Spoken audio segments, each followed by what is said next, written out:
Resident Evil Code Veronica X was released by Capcom August 21st, 2001, and we're taking a look at it today with 20 facts about the game and its story.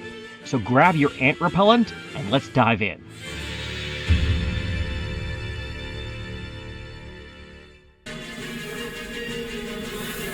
Number 1. 3D environments.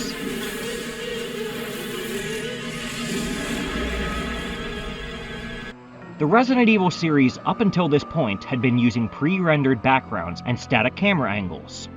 Code Veronica was the first game in the series to use full 3D environments with a camera that could move freely and follow the character, creating a much more cinematic experience. Number 2. Resident Evil 3.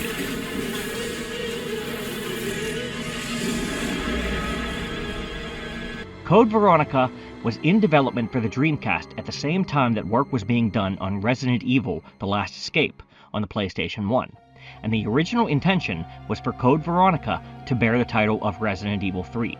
A delay pushed the game into the following year, which caused Capcom to rename Last Escape to Resident Evil 3 Nemesis, citing that they wanted to finish the trilogy on the PlayStation 1.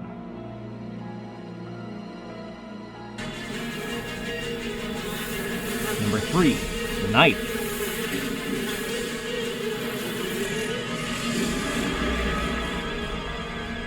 The knife in most Resident Evil games is a last resort. It's slow, doesn't do a whole lot of damage, and you have to get up close and personal to use it.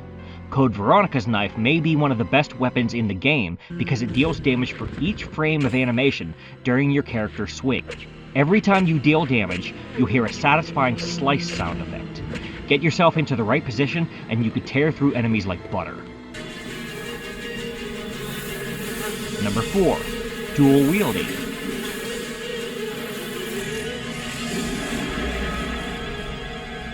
For the first time, we get the ability to dual-wield weapons like the submachine gun or the M100P. You'll have twice the firepower, and you'll even have the power to target more than one enemy at a time when they're close. It can be a lifesaver when you're surrounded, but it can get a little janky when one of the enemies is on a different plane from you. Number 5. A Tale About Siblings.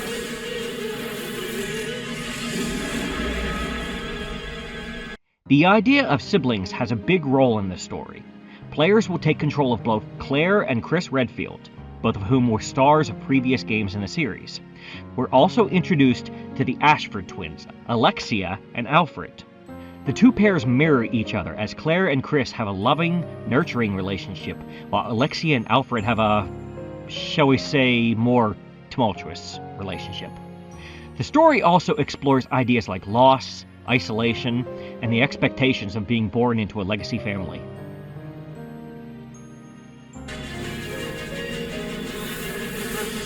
Number 6. Alexia Ashford.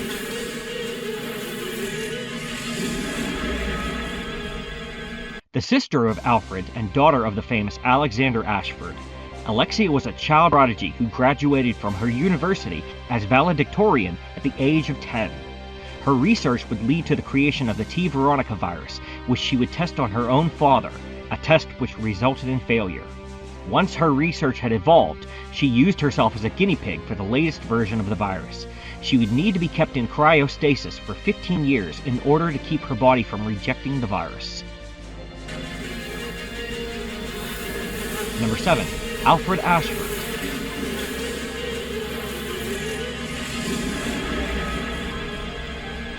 Alfred was a smart child, but not as smart as Alexia.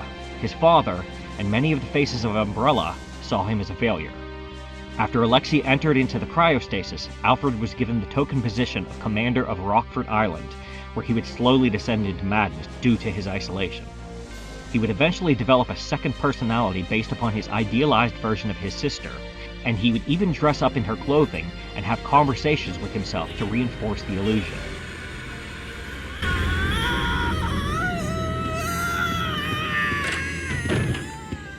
Wait a second.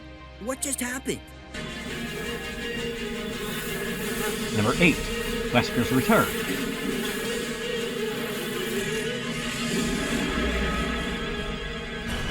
Albert Wesker was the captain of STARS and secret betrayer in the first game, who met his end at the end of the Tyrant's Claws.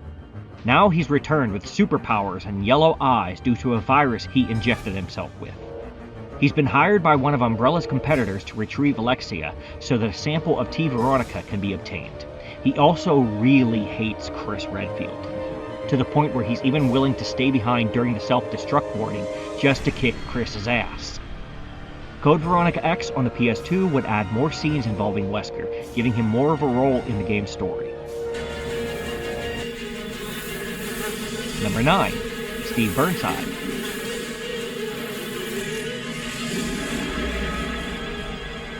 Steve Burnside is a top contender for the most hated character in the series. Between his nasally voice and his constant need to show off, he ends up causing more trouble than good. He and his father were in prison on Rockford Island, and he would be forced to shoot his own father, who would become a zombie, to save the life of Claire Redfield. He would eventually get captured and injected with the T. Veronica virus, which would cause him to mutate into a giant Hulk-like creature who goes after Claire. In his final moments, he regains his humanity and saves Claire one last time. His body was taken by associates of Wesker so that they could obtain samples of T. Veronica.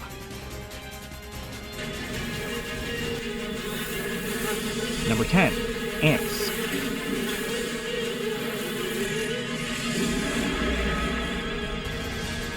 The T-virus was created by experimenting with leech DNA. Similarly, the T. Veronica virus was developed by studying ant DNA. Alexia Ashford was fascinated with the idea of a queen upon whom the survival of the entire anthill would rest, and tried to create a virus that would elicit the same response in humans. All throughout the game, you'll find visages and references to ants, and there's even a giant hill of ants that Alexia calls upon to help her in the final battle. Heck, even the save screen is abbreviated as Ant Base. Number 11. Alexander Ashford.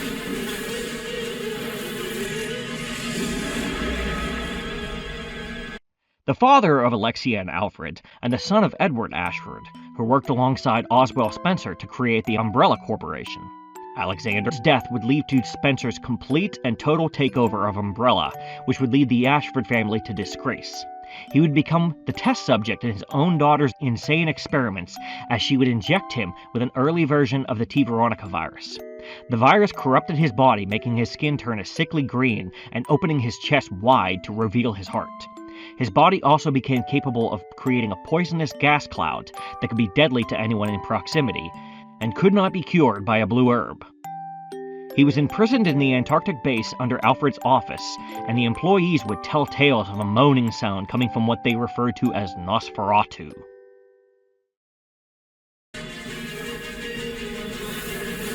Number 12. Rodrigo Juan Raval.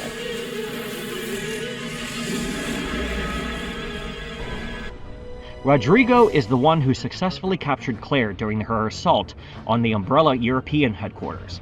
Now he's been placed in charge of the prison on Rockford Island. Due to an attack on the island, he's injured badly and lets Claire go so that she has a chance to escape. Claire can find hemostatic medicine and then return to Rodrigo, where he will exchange the lighter for the lockpick. If you keep him alive, Chris will encounter him once he reaches the island. Sadly, he will always become a victim to the disgusting Gulf Worm, but you can retrieve the lighter off of his corpse if you can defeat the creature. Number 13.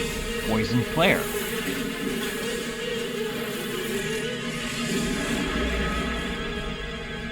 Right before Claire and Steve attempt to leave the Antarctic base, they will be attacked by Alexander Ashford, aka Nosferatu.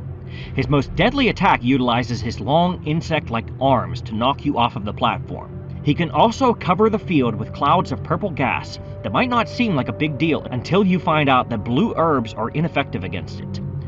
Completing the fight while poisoned will leave Claire in a weakened state when Chris rescues her, prompting a side quest to get the antidote from the same room as the Magnum. This quest is only available if you've been poisoned, and the medicine doesn't even appear in the room if you haven't.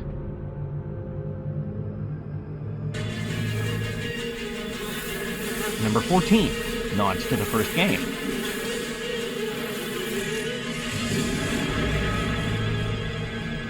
Code Veronica features a pretty big nod to the original game in the form of a replica of the Spencer Mansion. Present locations include the main hallway, the room with the maiden drawing water statue, and the dog hallway, albeit in a different configuration.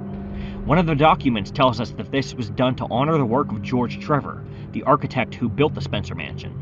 There is also a tiger statue with 2 colored gems for eyes, much like in the original, and a set of hooks on the wall that can lead to new areas and items if you hang the shotgun from them. Number 15. Southern Hemisphere.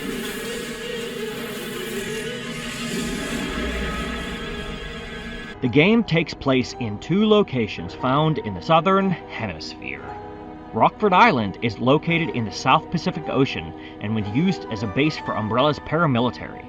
A second base located in Antarctica would be the home of Alexia's research, as well as the chamber where she was held in cryo. Planes were pre-programmed to fly from one location to the other, which would then take Claire and Steve to the hidden location.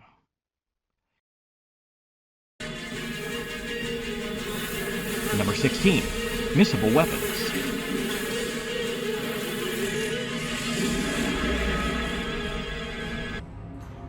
There are a few weapons that you can lock yourself out of getting for a while, or miss entirely if you don't explore everything before moving on. If you don't check out the preparation room and grab the crossbow, Alfred will lock the facility down, preventing you from getting in until after you've obtained the blue keycard. Also, be sure to grab the empty fire extinguisher from the metal detector room as Claire, or you will be unable to obtain the Magnum later on when you play as Chris. Number 17. Chris's campaign.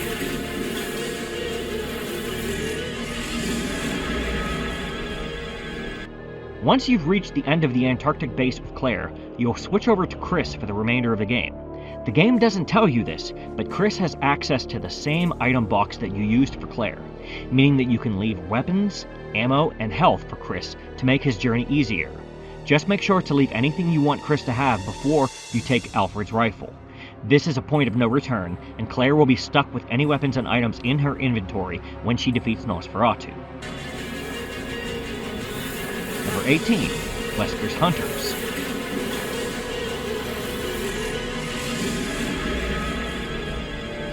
Wesker loves messing with Chris, and he does this by sending out drones that will patrol the hallways.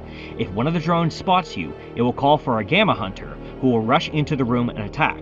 Stay out of the laser when they're scanning, and you should be okay. You'll need to deal with them on both Rockford Island and the Antarctic base. Number 19. Poisonous enemies.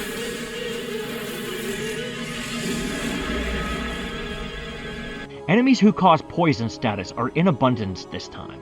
In addition to spiders, we've also got a new class of purple hunters that will poison you simply by swiping with their claws. Numerous bosses such as Nosferatu and Alexia can inflict poison status as well. Fortunately, the game has blue herbs all over the place to cure yourself.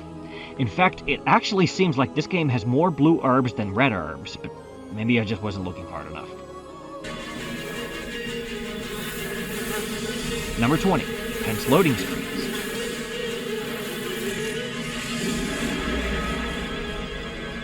Just like in other games in the series, Code Veronica uses animations of doors opening and closing to hide the loading screens. This time, they're also used to build tension before going into a room. Certain rooms will be accompanied by the sound of a heartbeat that rumbles your controller as your character slowly opens the door to go inside. Opinions on this mechanic vary, as some people see it as a good way to build tension while others see it as an overused gimmick. Thanks for watching. If you liked this video or learned something new, drop us a like and consider subscribing. Thanks, and I'll see you on the next one.